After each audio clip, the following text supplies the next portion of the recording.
Alright, what is going on, guys? It's Tazz here, and welcome back to the channel.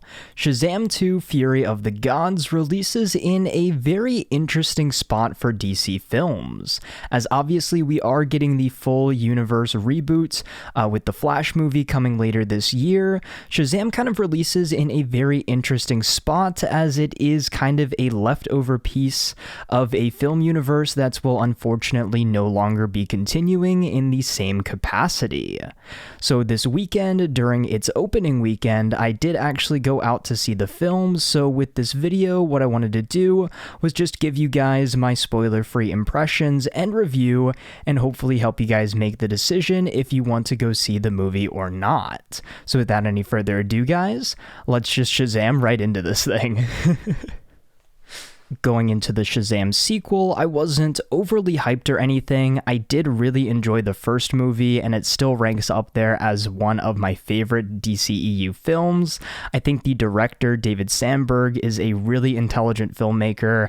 I love a lot of his stuff and how he always kind of tries to connect with fans, and he's always posting like behind the scenes things. He's been posting a lot of behind the scenes stuff for this movie, breaking down trailers, all that sort of stuff. So I think David Sandberg is a great director. So going into this, I was excited but not, super duper hyped, and obviously those negative critic receptions kind of put a little bit of a damper on the opening weekend here, but I still went out anyway, and I decided to go give this movie a try. Of course, going into this movie with a lot of negative critical reception, low box office numbers, and everything like that, I have to say, after finally seeing this movie, don't listen to all of the negative critics out there. Go out, give this movie a fair shot on your own. Go make up your own mind, make up your own decision and your own rating for this movie, and don't let the critics sway you away from seeing something that you might be interested in just because they might be a little bit mean online, giving this thing some negative reviews. And now I will say, going to see a movie on opening weekend and to have the theater basically be empty except for the people that I actually went to the movie with. I went with my brother and my dad, so there was 3 of us plus one other random person in the theater for a DC Comics film on opening weekend. It's kind of insane. I've literally never seen a theater that empty for a movie on its opening weekend, probably ever, so that's kind of sad and obviously reflective of the low box office numbers for Shazam. So if you guys are interested in this movie, please go out and support it. I know the director, I know the cast members, the crew, everybody worked really hard on this film. From everything that they're posting on social media and everything like that, they seem very proud of it, and after seeing it, they really should be proud of it. This is something really special. Shazam Fury of the Gods is jam-packed with action, humor, heart, everything that you would be looking for in just a fun superhero movie. It's got the family aspect as well. It's got a big focus on the Shazam family, or the Shazamly as I like to call it. I think, it's just a great fun movie night movie. It's a great popcorn flick, as people like to say. It's just kind of like you don't have to think too hard about it. It's just a fun superhero movie that you can go out and enjoy with friends and family. In a technical aspect, I have to say this movie was shot very well. It was color graded beautifully. The movie itself is just very vibrant and colorful. There's a great blend of practical effects, actual physical sets, mixed in there with some really good CGI and special effects in there. I know a lot of times now with superhero films, there's that over-reliance on CGI, on, post-production, throwing things in there later. Obviously, there was a lot of green screen, there's a lot of, CGI characters, CGI effects and everything like that, but it's blended in here seamlessly with a lot of those practical sets, with a lot of those, great camera movements, great camera techniques. There's a character in this movie that has a really cool power that kind of bends the world around all of the different characters and everything like that. I feel like that was easily the best visual of the entire movie. The Shazam family suits got a bit of an upgrade as well. Looking back at a screenshot from the first movie, comparing the suits to how they look in this movie, it is a night and day difference. I wasn't originally kind of thinking that it was that big of an upgrade, but seriously, go look at a side-by-side comparison. The suits in this movie look incredible. They're so intricately detailed and designed. They're pretty much as perfect as you can get for Shazam suits, and I really hope we get to see these actors all put on these suits again, hopefully in a Shazam 3. And now, speaking of the cast, once again, the cast does an amazing job here. Not just the kid cast, but also the adult cast, and just kind of like that blend of, you know, what would it be like if you were a child that kind of was given these godlike powers. That's kind of the whole kind of like through line of the movie is, you know, just like how would you react if you had these powers, kind of carrying on from the last movie, the responsibility that comes with powers of Shazam and everything like that, and I thought it was once again done very well, and I really did like the kind of contrast between you know, the kid versions of these characters and the adult versions of these characters kind of carrying on the quirks when they're still in their superhero form. I thought was a nice touch, and once again done very well here. As far as the villains go, we have a bit of a villain team up here with the Daughters of Atlas, kind of, you know, just wreaking havoc and chaos and everything like that, as, you know, evil gods would. I will say it does kind of devolve into the sort of stereotypical cliche superhero movie thing of, oh, I'm a god, humans, you guys are beneath me, I'm just gonna destroy the whole world or something like that. You know, that's kind of what this movie ends up devolving into. We've got our giant, you know, CGI fight with the big dragon that everybody's seen in the trailers. The dragon is super cool. The effects are really good on that. But I will say, you know, if you are kind of somebody that doesn't like that formulaic kind of, you know, way that superhero movies go, where it just all ends in a big CGI fight and the main villain just wants to destroy the world, you might have a problem with that, but I feel like the great character moments and interactions far outweigh the kind of like maybe subpar kind of A-plot storyline here. Comparing Fury of the Gods to the first movie a little bit more, I feel like this one definitely took the comic book aspect of everything a lot further than that first movie did. The first one was definitely a lot more grounded, definitely your typical superhero origin story.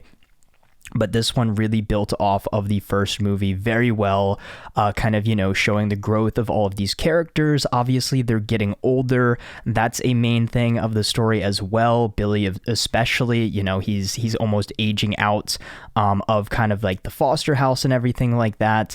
So I'm not going to obviously spoil anything here, but it just kind of like that storyline there with the kids obviously getting older definitely is a really good aspect of the movie again, and leads to some really emotional aspects as well, especially between all of the different, you know, adopted siblings and everything like that, and their parents. Some really good heartfelt moments in there. Shazam 2 also continued the trend of amazing music choices, just like the first movie, so if you did like that style of music, you'll love it in here even more. Swapping over to characters, our main one, Billy Batson, I thought he did also have a really good arc in this movie, maybe not quite as enjoyable as the first one in that regard, but it was still a nice little full circle story that's built a lot off of what we saw in that first movie. And again, both actors play that contrast between the child and the adult version of Billy very well. Asher Angel as the younger Billy, as well as Zachary Levi as the superhero Shazam version of the character. I thought, again, they both kind of played off of each character, each version of the character very well. Obviously, you could still see those, you know, childlike traits in the Shazam version of Billy, but also you could see that the younger version of Billy was much more mature in this movie, again, because he's kind of aging up. And that kind of brings me to something very interesting that I thought about that they could possibly do in a sequel. So in this movie, obviously, we do also have Mary Marvel in there. Now, in the first one, she did have a different actress playing the superhero version of her, but in this movie, she's kind of aged up enough so that she can actually play both roles, which I thought was very interesting. So what if they do the same thing for Billy Batson going forward in a Shazam sequel? Because it definitely seems like it's going to be quite a while before we see another Shazam movie. Just some food for thought there. Speaking of Mary Marvel, I did think as far as side characters go, she was one of the standouts. Definitely her in addition to Freddie Freeman. Once again, one of the MVPs of the movie, just like he was last time around. We might have the Wizard Shazam, but if you've seen this movie, you know that we did also get to see the Wizard Freddie Freeman. That was a horrible joke. Cut that, cut. And one final thing I wanted to talk about before wrapping things up here, over on the villain side of things, we had Anthea, played by Rachel Zegler, and I thought that her character was actually one of the most interesting aspects of the movie, based solely off the fact that with her came a very interesting power that allowed for what I thought was probably the best visual in the entire movie. She does this thing where it kind of like bends the entire world around people. I believe it was called the power of Axis. I just thought visually it was such a cool thing that I'd only seen in a couple of other movies. Like it's very similar to like that Doctor Strange thing with like the world bending and whatever. But I just thought that the way that it was done in this movie was really cool. So I just kind of wanted to shout that out here as another really cool visual from the movie. So with that, outside of a TV spot spoiling the biggest cameo of the entire movie, I don't know why the studio would do that. The director came out and even said that he didn't know that they were going to put that in a trailer. I won't spoil it here, but if you've seen the trailer or you've seen the movie, you know exactly what I'm talking about here. But with all of that said, Shazam 2 Fury of the Gods is definitely a really fun watch and has just kind of fallen victim, unfortunately, to the massive superhero fatigue going around, especially with critics nowadays. I feel like they kind of find it their mission to attack these superhero movies, bring down all of the box office numbers and everything like that, put out these very negative reviews just because they feel like all of these superhero movies are very formulaic. They feel like, that they're just the same thing time after time. And while yes, to a degree that is true, there is a formula here for superhero movies, it's kind of going to be the same thing for any genre specific movie. Like a horror movie is going to be a horror movie, a comedy is going to be a comedy, an action movie is going to be an action movie. So a superhero movie is going to be a superhero movie. And unfortunately, in the critic space, it just seems like there's a lot of fatigue there. So in my opinion, obviously I'm not a critic, but here I am critiquing the movie. There we go. I just created a paradox, I guess. But I thought it was really good. I had a fun time. I enjoyed it. I think critics are just being mean here. And like I said, this movie really is a fun watch. It can get kind of dark at sometimes, and the more I think about it, the more I definitely realize it did kind of rack up quite the body count in there, but I'll leave that for you guys to figure out on your own once you see it. There were also some really good cameos in here. Shout out to my boy Steve the Pen, and, once again, Freddie had W. Riz, and Billy, I guess, L. Riz? Overall, guys, don't listen to the internet telling you this movie or any other movie really is objectively bad. If you're interested in it, go out and see it, go support it, make your own decisions based off of your viewing without any outside influence. And while Fury of the Gods is of course not a perfect film, because what film really is, I will say I still had a really fun time going out and seeing this movie, especially since it was just a nice fun movie night with the family. However, this film's unfortunate box office performance may indicate the studio putting the Shazam franchise on the back burner for the foreseeable future, but once we eventually circle back around to it, I do hope it is still with the same amazing cast and crew. And who knows, maybe by the time we get to a Shazam 3, they'll end up giving Billy the same treatment as they gave Mary in this film, and allow Asher Angel to play both versions of the Shazam character, both Billy as well as the adult version, because obviously he will age up quite a bit between now and the next film. But with all of that said, guys, I want to know your thoughts on all of this down there in the comments below. Have you seen Shazam 2 Fury of the Gods? If you have, what do you think about it? If not, are you going to go see it? Please don't let the critic reviews sway you away from going to have fun and going to see this awesome movie. Just let me know your thoughts on all of this down there in the comments below. But until next time, guys, it's been Tazz, and I'll see you guys in the next video.